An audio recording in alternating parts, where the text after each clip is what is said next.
The outlook wasn't brilliant for the Mudville Nine that day. The score stood 4-2, with but an inning left to play. When Cooney died at first, and Barrows did the same, a sickly silence fell upon the patrons of the game. A straggling few got up to go in deep despairing unrest. The rest clung to that hope which springs eternal in the human breast. They thought if only Casey could but get a whack at that, they'd put up even money now with Casey at the bat. But Flynn preceded Casey, as did also Jimmy Blake, and the former was a hoodoo, while the latter was a cake. So upon that stricken multitude, grin melancholy sat, for there seemed but little chance of Casey getting to the bat. But Flynn let drive a single to the wonderment of all, and Blake, the much despised, tore the cover off the ball. And when the dust had lifted, and they saw what had occurred, there was Jimmy safe at second, and Flynn a hugging third. Then from 5,000 throats and more, there rose a lusty yell. It rumbled through the valley. It rattled in the dell. It pounded through on the mountain and recoiled upon the flat.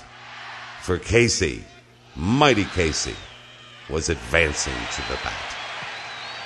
There was ease in Casey's manner as he stepped into his place. There was pride in Casey's bearing. A smile lit Casey's face. And when responding to the cheers, he lightly doffed his hat. No stranger in the crowd could doubt was Casey at the bat. 10,000 eyes were on him as he rubbed his hands with dirt. 5,000 tongues applauded when he wiped them on his shirt.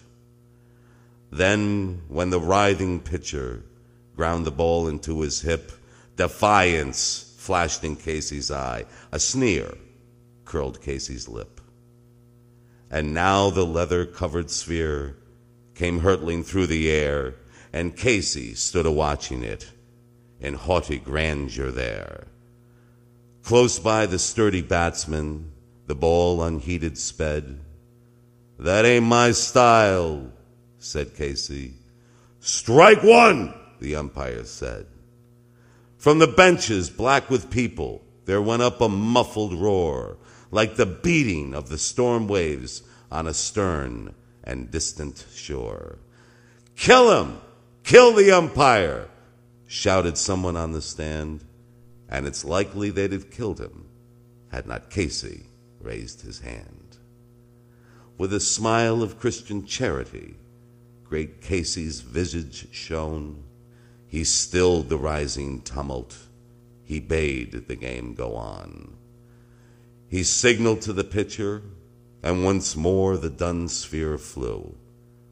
But Casey still ignored it, and the umpire said, "Strike two." "Fraud!"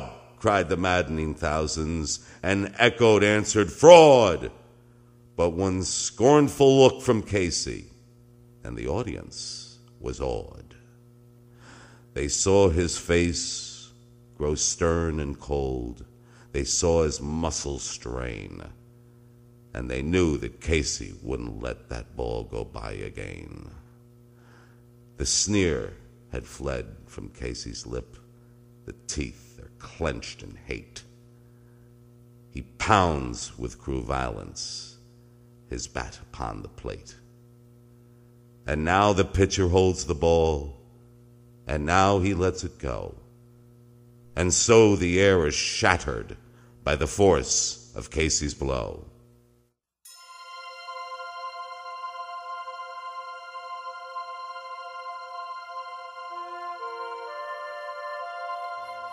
Oh, somewhere in this favored land, the sun is shining bright. The band is playing somewhere, and somewhere hearts are light. And somewhere men are laughing, and somewhere children shout. But there's no joy in Mudville. For the Casey, mighty Casey, has struck out.